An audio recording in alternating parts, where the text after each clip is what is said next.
Panic, panic, panic.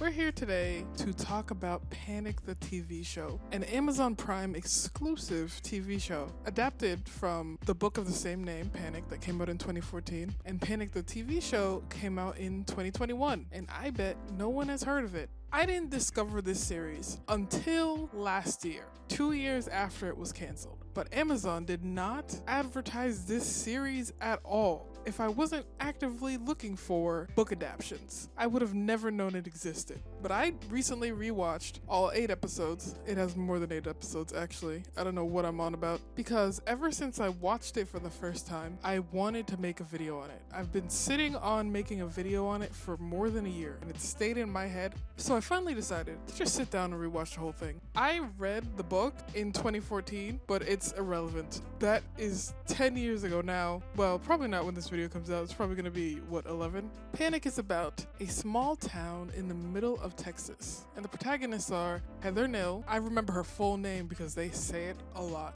Bishop, her best friend, and Natalie, Nat, her other best friend. Panic is about a game of the same name that was created in this small town and is only exclusive to this small town. Like it's just this town's thing. When the seniors graduate from high school, they are eligible to play in the game of Panic. And Panic is a game where you have to do a bunch of challenges, like Fear Factor, if anyone remembers that. And at the end, you win $50,000. And there are judges, but no one knows who the judges' identities are, so they can't rig the game. There's 2 judges each year, and the judges of this year are picked by the judges of the previous year. This series is aggressively mid.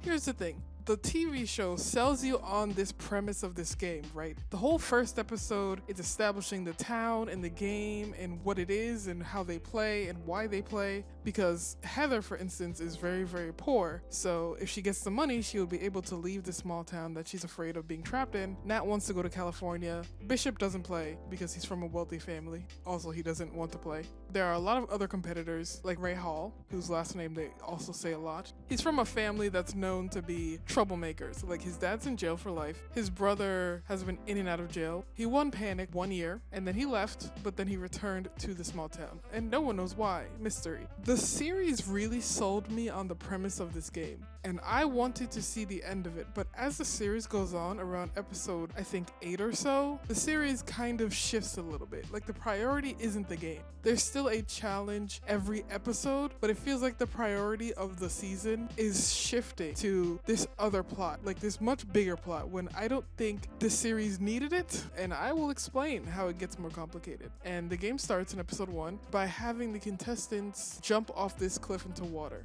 I think they call it the Devil's Ridge or something. And Heather initially doesn't want to participate, but then her mom steals all the money that she was saving for college, so she goes to play the game. And her best friend Nat kind of feels betrayed by this because Heather promised that she wouldn't play the game, but she does play the game. Episode 2 is another challenge. They have to basically walk across a tightrope suspended in the air, and there's this guy, Dodge, new guy in town. And it's kind of, everyone thinks it's kind of odd that he's playing Panic because new people in the town are not excluded from Panic, but it's like they are not welcome in Panic at the same time. There are a bunch of sheriffs and deputies that are trying to find out about the game, trying to discover its location, and trying to stop it because in the game the year before, 2 kids died.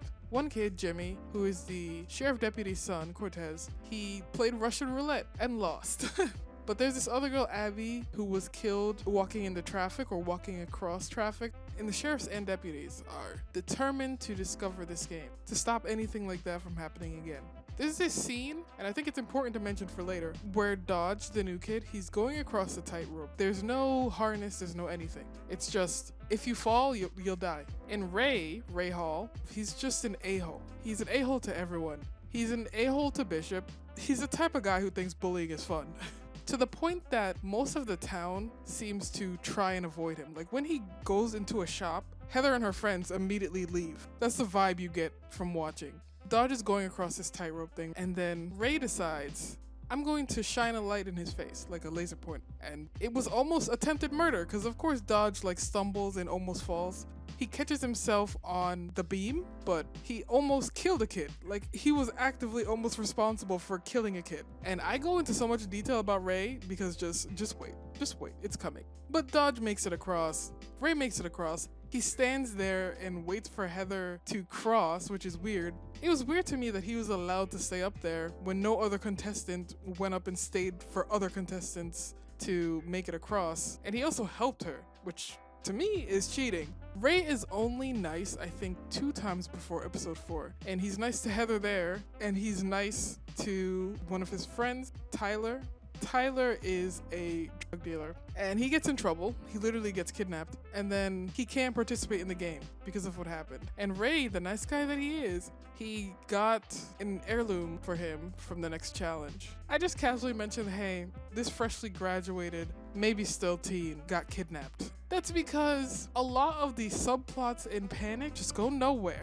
That's part of what makes it aggressively average to me. Like, he didn't pay back his debt in time to, I guess, his supplier. And so they pull up on him and they stuff him in the trunk and leave. And then he just appears like a day later, just walking in the street. And he's banged up, his lip is split, and he has like a black eye, but he's fine. I guess he walked back to town, I don't know. But after that, when he got kidnapped, we never hear about his supplier again. We never hear about this subplot again. And this is like episode 3, and there's 10 episodes. So we spent 7 episodes not getting anything about this plot. Like, it was just something that happened in the town. I don't know. I'm not from a small town. Maybe this is just something that happens. Drug dealers selling to the locals, and sometimes they get kidnapped. I don't know. But from a storytelling perspective, it's like, why? You could have cut that plot out and missed nothing. Absolutely nothing, because it doesn't add anything to the story. I thought it would, because like, why would you do that for no reason? Also, I think it's important to note that the screenplay was written by the book author. And there's this weird thing where a lot of the lines in Panic sound like they were ADR'd in post. Like, they were recorded after the series ended and then just like sliced in there. Some of the sound is really weird. I don't know, maybe it's sound design or something. But as someone who does a lot of sound design, it just sounds off sometimes when they're talking. I don't know how to explain it, but it does. And that's the second time that Ray's nice. Episode 3 is the 3rd challenge, and the challenge is there's a crazy guy of the town who kind of lives off by himself in this field filled with booby traps, and they have to sneak into his house and they have to steal one of his items without getting caught. And the guy comes out. He comes out with his shotgun ready and he starts shooting at the air, like warning them, yelling at them. He can't see them because there's a cornfield and they were hiding in it, most of them. Heather got locked in a bunker of sorts. While Heather is locked in the bunker, she discovers a bunch of papers that show that people have been betting on the games. People have been betting on who will win. And ooh, intrigue.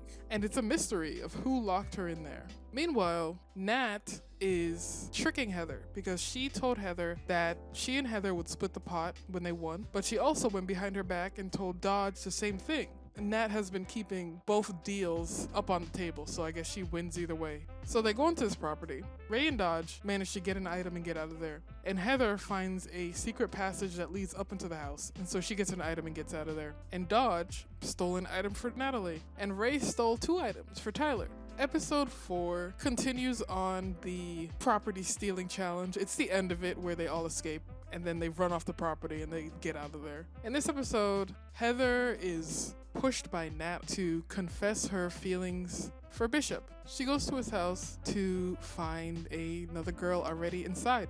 He lies to her about his phone being dead, and then she brings it to him because it starts ringing, and then Heather hears it. Heather assumes that they're dating, and so she's like, oh, never mind. She goes to leave, and then Bishop stops her, of course, but he can't explain what's going on between them. And I'm here to explain. Bishop is a judge for the games. He's a secret judge for the games, but throughout the series, he never tells anybody. Someone still figures it out, but he never tells anybody that he's a judge for the games. It seems like a thing where you don't have any choice, because once you're picked to become the judge, he never tries to like back out or be like, yeah, no, I don't want to do this. He just carries out his duty as a judge, and so he can't tell Heather because it probably will influence her in the way she's acting, in the way she would act in the games. So he goes to stop her, but he can't explain like what's going on. In the moment, she's upset. She puts her whole foot in her mouth. She's like, oh, what? I never saw you that way. You're like a brother to me. And I was like, oh. And then you could literally see his face fall on the screen. And then he's like, yeah, me too. Weird. And then she's like, great. Glad we got that straightened out. And so she leaves. She's upset, so she wallows a bit. Nat gets her out of bed to go to this party. This players' ball, apparently, that's like, I don't know, celebrating Panic. Oh yeah, Heather has a little sister, Lily. I forgot all about Lily because she's there and she's kind of relevant, but she's a little kid. She doesn't really do much but be a little kid with a bad home life. And while at the party, Heather starts drinking. She starts drinking pretty heavily. And there's this weird romantic tension between her and Ray. And it's weird. It's weird to me because like his way of flirting is like, man, your dress would look better on my floor. Looks good on you. Of course, it would look better on my floor. Okay. I don't know, small town, I don't know. But it's just like, what kind of pickup line is that? And of course she rolls her eyes, but like he continues teasing her the entire party. And there's this one like very strange scene where Heather moves away from him and then he's sitting there and then when she looks over, he's making out with a girl. But he looks at her as he's making out with the girl, which I guess that's romantic. Watching another guy make out with a girl while looking at you. And then Heather leaves the party. She leaves the party and she's still drinking. And then she sits on the roof of a car, not the roof, like the front. She sits on the front of a car and Ray comes out to join her. And then he sits on the car with her and he takes her bottle, throws it, breaks it. He's like, you've had enough tonight. I guess that's the third nice thing that he does. Ray is an a-hole to her the entire series. And then on this car, he trauma dumps her. Whiskey? He'd stay on his feet. And we woke up because we heard him coming. And I guess that makes him a good person now because she starts making out with him. Is that how you get a girl or get a guy? Be mean to them for years and years on end and then trauma dump them to have an excuse for why you were mean and then make out. Is that how it works? I don't think. I never believed the romance between Heather and Ray because at every instance, at every turn, even when he's nice to her, he's an a-hole at the same time. Like the series tries to make it seem like they're meant to be, and you might think I'm exaggerating, but that's what happens in the episode. Within the span of 20 minutes, he makes out with another girl while looking at her. He joins her on the car, throws away her bottle because she's trashed. I don't remember exactly what he says, but he trauma dumps her. And then she's like, wow, you were honest to me one time. Let's make out. Okay. And then there's intrigue at the party because apparently a judge was there. He or she leaves a mark on the wall to signal that the next game is happening. And everyone's like, ooh. Am I thinking way too much into a teen drama that I probably would have enjoyed if I was still a teen? Maybe, but it is my right as a video essayist to criticize media for no reason other than because I can. And you're all here to listen, so. Episode 5 is the haunted house episode. The challenge is to go to this haunted house and solve a riddle. There's stuff in the last episode that happens between Nat and Dodge. Like, it seems like she's catching feelings for him even though she's using him. And Dodge is kind of keeping her at a distance, which is understandable. So in the haunted house, Heather, Nat, and Dodge are in a group. They find some of the clues, they solve them. And then Heather ends up getting separated from Nat and Dodge because they walked faster than her. Like, they went into this kitchen and she just was walking so slow that she was so behind them. It was such an obvious way to get them apart because she just was walking so slowly that they left her behind and apparently didn't look back for her or anything. So they go into this kitchen to solve more clues. And Heather ends up in this room and Ray comes to her after the party. Once Heather sobers up, she's like, this was a mistake. Let's not talk about this. But then in the haunted house, at the first opportunity, as soon as Ray appears, they start making out. He starts taking off her clothes. Ray hesitates, I guess, because she's kind of nervous about it. And then he's like, are you a virgin? And she's like, no, what? No. And she's like, what's the big deal? You've done this with girls 1,000 times. Like, you've done this so much. And then he backs off and she gets upset. And then she's like, what was this? He literally walks up to her face and says, a mistake. And it's like, okay, like, am I supposed to root for this couple? Ray is never nice to her. He is never nice to her. And yet, later we do learn some things about Ray that made me like him more as a character. But the things that we learn about Ray, the audience knows. But Heather is not there for any of it. So in her point of view, he's an asshole to her for, 9 episodes straight? And at the end, they get together. It's supposed to be like a round of applause, I guess. He is never nice to her. So I don't know. Small town. So Ray ends up in the basement with Tyler, and they find, I forgot all about Little Bill because he's so irrelevant. Little Bill is this guy, I think he's like either a former cop or a veteran, and he's like not right in the head after all that happened. And he's kind of this homeless dude that kind of just goes around and says cryptic things sometimes. He was talking to one of the sheriffs, Sheriff Williams, and he kind of gives him a clue, but not really because it's super cryptic. Don't know what it means, but it means something, I'm sure.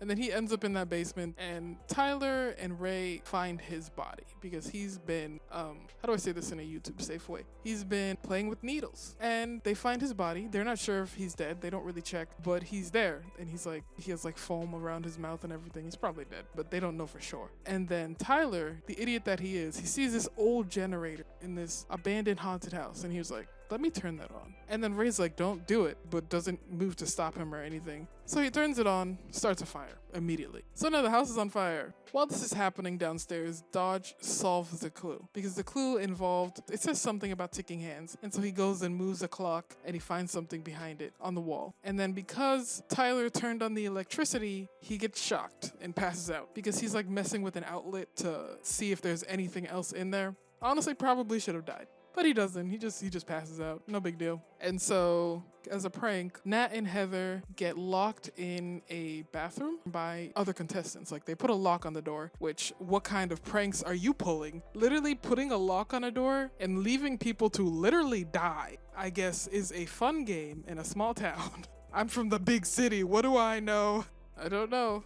I'm just gonna excuse everything as small town because Heather was also locked in that bunker in, 2 episodes ago? And the person who locked her in there had no way of knowing that she would find an alternate way out. And they never came back for her. So, small town.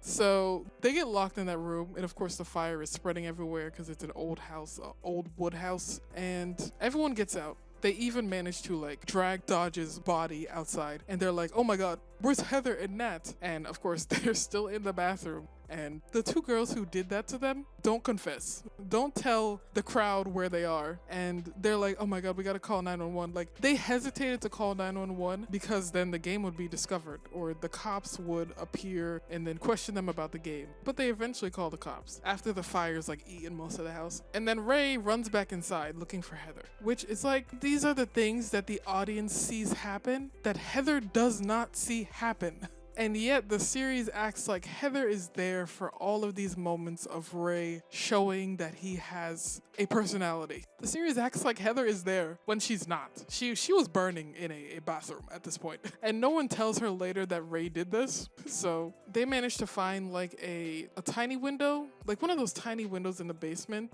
in the movies, those square windows that people have to bust out of to escape. One of those windows, and they bust it open, and Heather managed to hoist Nat up so that she can get out. But that doesn't really do much for Heather because the lock is still on the door. So even though Nat is now out, she still can't open the door. So she's like, I'm gonna go get help. Leaves. Heather, she tries to climb a shelf and it falls on her. And that's a cliffhanger. So the next episode, it starts off in the hospital, and it turns out Heather managed to kick away the old wood to make a hole for herself, and then she crawled out. The cops are all questioning them. Nat told Heather to say, hey, we were just at a party. So they lie. They find out that Jimmy was a judge. Oh no. When he was playing Russian roulette, he was supposed to lose because the judges are not supposed to win, but he was supposed to switch out the real gun for a training gun, one that doesn't shoot actual bullets. But for some reason, that didn't happen. And the thing about the Abby part of that storyline is that no one cares. I mean, they question them about Abby, but there's no resolution to it. We never find out who killed Abby, or like, how did Abby die? How did she end up where she ended up to die? By the end of the series, Abby becomes irrelevant. She died too, but no one cares. Oh yeah, there's a derby competition. It's also irrelevant. If you like demolition derby, I guess. Small town, I don't. Also, what kind of small town has a demolition? You know what? I'm not gonna question it. Heather's mom has a boyfriend, Bo. They're kind of on and off again, and they're not great for each other. Heather comes home one night and finds out they were doing the chemicals. And she gets upset because Bo apparently yelled at Lily because Lily accidentally threw away his cigarettes. And so he yelled at her. She went to the neighbor's house, and Heather comes home. She finds them doing that. The mom doesn't even know where Lily is. She throws the chemicals at him because she's upset. And then Bo goes, all right, I'm gonna choke you now. The mom does try to step in and try to get between them and just gets hit. The mom never ever acknowledges her faults, which low-key, I feel that. And there's actually this very good scene between them where Heather is like, you're a good person, you're just not a good mom. And then the mom walks up to her and like touches her face and is like, then how did you turn out so well? And it's probably the best scene in the series for me. You're not a bad person. You're just not very good at being a mom. And how'd you turn out so good, huh?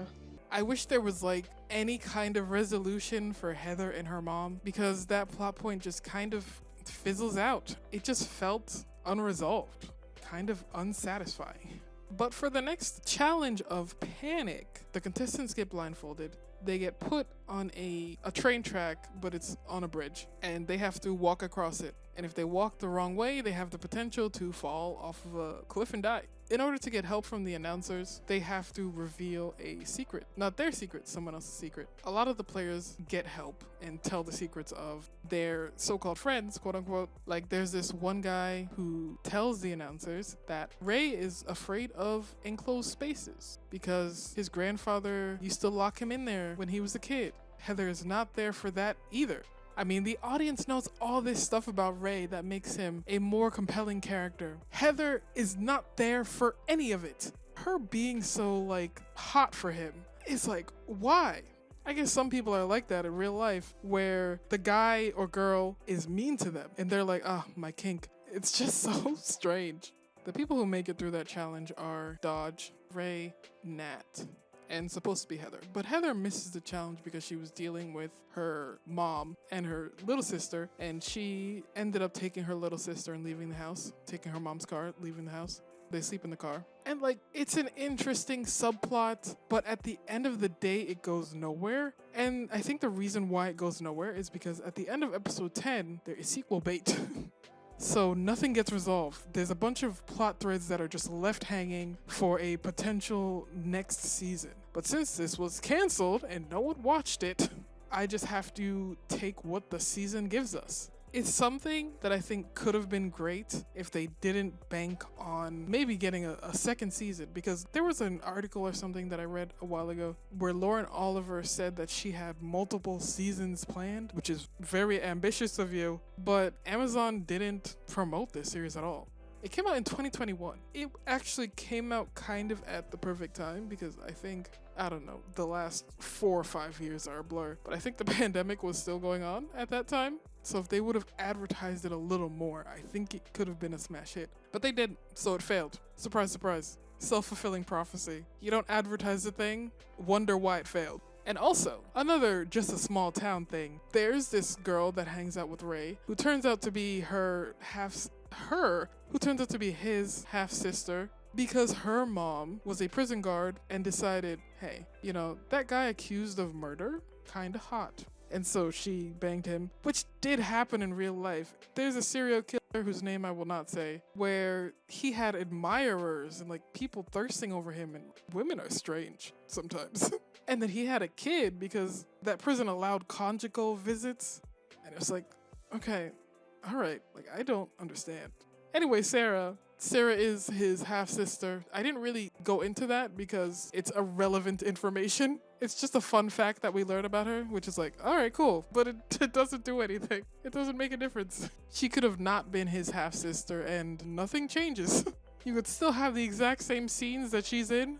Change nothing. It's just a fun fact that we learn about her. Sarah, and like I said, maybe this is a small town thing, she suspects that Bishop is a judge. And so she decides, I'm gonna go into his house. I'm gonna do a little breaking and entering.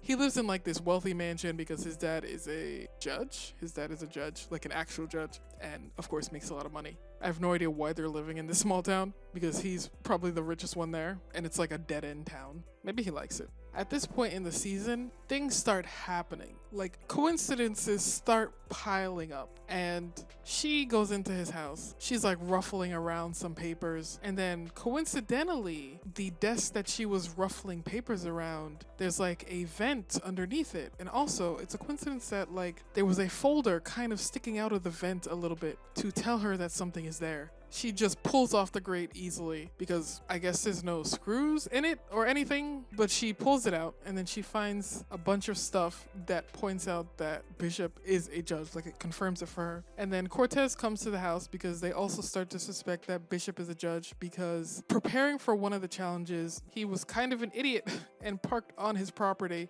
They go to Bishop's house while Sarah's there. Sarah decides to go upstairs because she doesn't want to get caught. Bishop's dad is there. Didn't hear anything, I guess.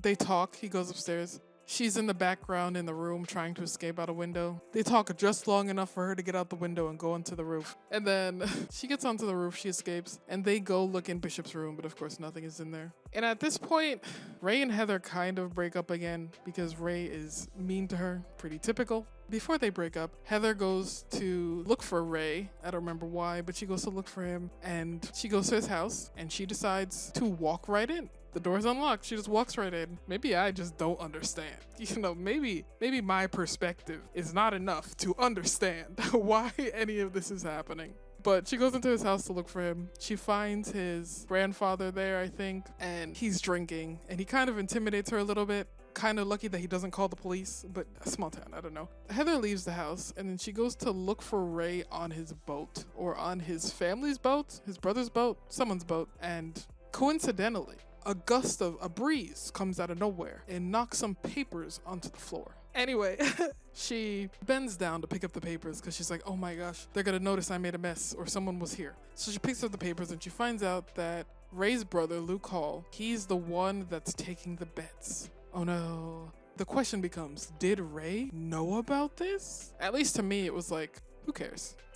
Their relationship is honestly the least interesting part of this season. Not only because it doesn't make sense, but yes, that's why. She gets confronted by Luke because she shuffles the papers back in. No more breeze. She shuffles the papers back where they were, and Luke comes and he's like, oh man, what a pretty girl. He creeps on her. He creeps on her so hard. And then later he says like, I see what you see in her, Ray, which is a normal thing one brother says to another. We find out that Jimmy was the one who switched the gun himself and knew what he was doing when he played Russian roulette.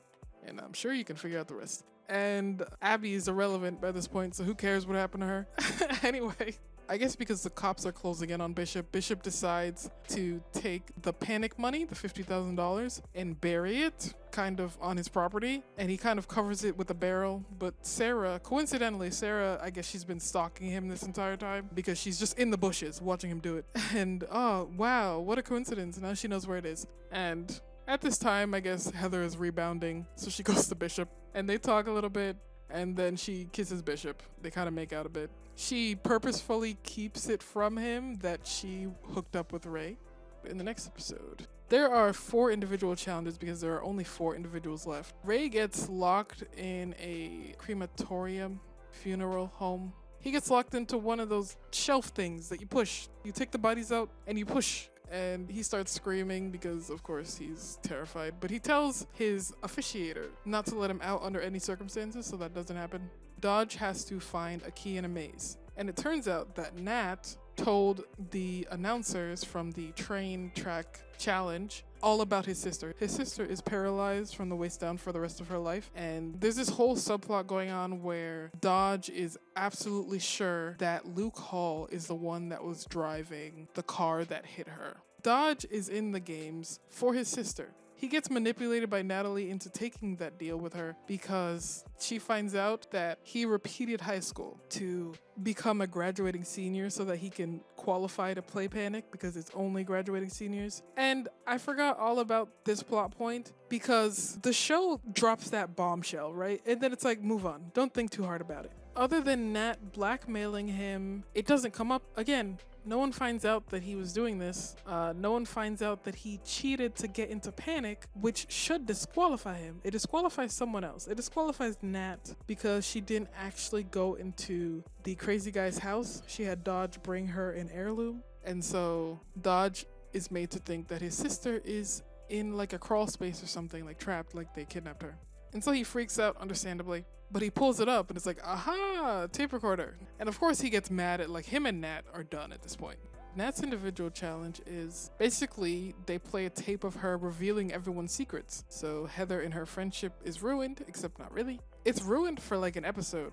They are friends again by the end. Because it turns out Nat is a judge. Nat goes on to explain that she said all those things because she's a judge and she had to give them hints, which doesn't make it better, me personally. But, you know, she has an excuse because she's a judge. She had to do it. Except I don't really know how judges work. I don't know why they have to do it, but they do. Cortez, the sheriff deputy, the main sheriff, the father of Jimmy, he has been cheating on his wife with Dodge's mom.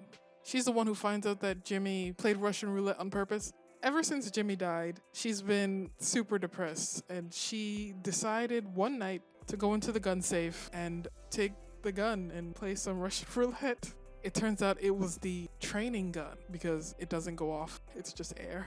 It's very heavy stuff. Heather and Lily end up living out of a motel for a bit because they don't want to go back home. Or Heather doesn't want to go back home. She doesn't tell Lily. Bishop makes this very funny joke. Like, oh man, you know, if I were one of the judges, I can't be one of the judges because I would put you back in the game. That's what a silly notion, you know. I would put you back into the game if I was one of the judges. And then in the next episode, guess what happens? Heather does not connect the dots, even though he said this to her face. There's a mystery that happens because during Heather's individual challenge, it turns out her little sister goes missing. Heather ends up working for this woman who lives apart from the town, kind of, and she owns a ranch where she has horses and stuff, and she also has an exotic animal, a tiger. She offers Heather and Lily the chance to stay at her house because she's like, I have all these empty bedrooms and I'm alone. And then Lily ends up in the tiger cage. Lily at this point is under the impression that she would help Heather win Panic. And so the tiger comes out, a very CGI tiger. She throws some meat at the tiger. Tiger gets distracted, I guess. And like, I feel like some people listening to this would just get whiplash because suddenly there's a tiger, which same. So she gets Lily out of there, and it's like, who was the one who gave Lily the note to go into the cage? Who done it? Episode 10. The final challenge is a joust. And it's a joust with cars. Whoever turns first loses, and if no one turns, I guess they're both dead. Cortez ends up being the big bad of the season. Like, he's behind everything. He's behind Lily ending up in the tiger cage. He's behind threatening notes that were sent to Abby. He's the one that's betting on the games because he's in debt. He's in like severe debt, and he's betting on the games to try and get out of debt. So he needs Dodge to win because that's who he's betting on. But Dodge finds out Luke Hall was not responsible for his sister, but for some reason, the sheriff, he's trying to pin all the blame on Luke Hall. He also beats him. Cortez beats him and then tosses away the evidence. They all slowly come to realize that everything that's happened has been manipulated by the sheriff, and because he's the sheriff, they feel like they can't do anything about it. Oh yeah, I forgot. Dodge does something incredibly wild. Because Ray did the whole laser pointer thing, he puts a bomb in Ray's car, which is a perfectly normal, insane thing to do. When he had it contracted to put in the car, I thought it was just like a dead switch that it would turn the car off while Ray's driving, or it would force the brakes, or it would cut the brakes or something, which is extreme. Also, it's not that extreme because Ray did attempt to murder him. Even if Ray thought it was a funny prank, bro, that was attempted murder. But no, it's a legit bomb that he had planted in his car. Also, Dodge wants to use Ray's car to blow up the sheriff. Perfectly normal behavior. But Ray refuses to give him the keys, and then Ray knocks him out. He says he did it because the sheriff put his brother in the hospital. He goes on to say that, hey, I put the bomb in your car. I stopped you from blowing up yourself and the sheriff. And I don't know why Dodge would do that. I don't know what was stopping him from taking the bomb out of Ray's car and then putting it in his own car instead of deciding to drive Ray's car and blow himself up. Dodge decided to pull out of the joust because if Luke Hall wasn't the one who injured his sister, why is he in panic? So he decided to pull out. His mom actually decided to pull him out. And Cortez was like, okay, I got this. I'll do it myself. And what a coincidence. Heather finds out that Cortez is the one who sent her sister. Also, the lion escapes. She goes to find Ray. I say it like that because I don't remember why. And this is episode, I just watched it. What a coincidence that Ray left his keys in the car so she can take his car. And she pretends to be him in the joust because the joust is between Dodge and Ray. And so they drive. And then there's a tiger in the middle of the track.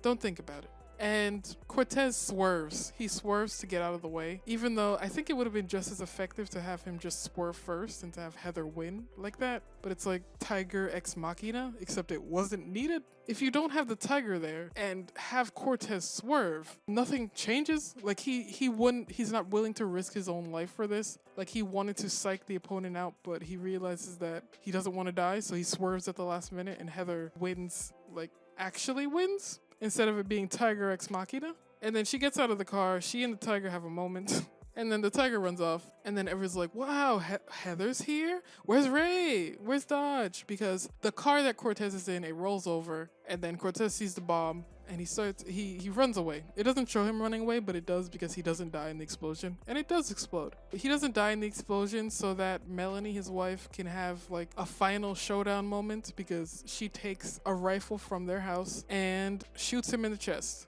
It was a good scene, but why? Why couldn't he have just died in the explosion? It's like, why did they need a fake out death for him to die 3 seconds later? Except, I guess, more narratively satisfying. But why have the fake out death at all? Just have the bomb not work.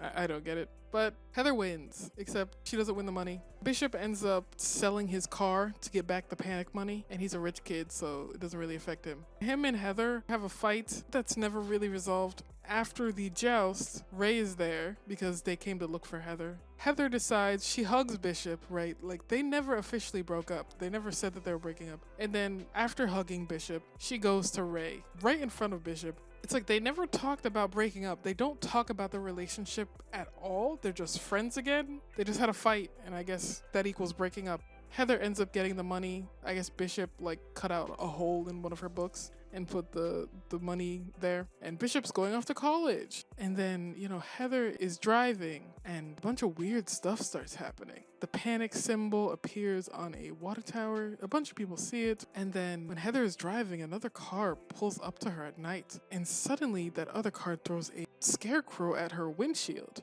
And it's like, panic is not over. Except it is, because it got canceled. The end. I don't know what this is. I don't think I'll ever figure out how to end a video. So I'll see you guys next time.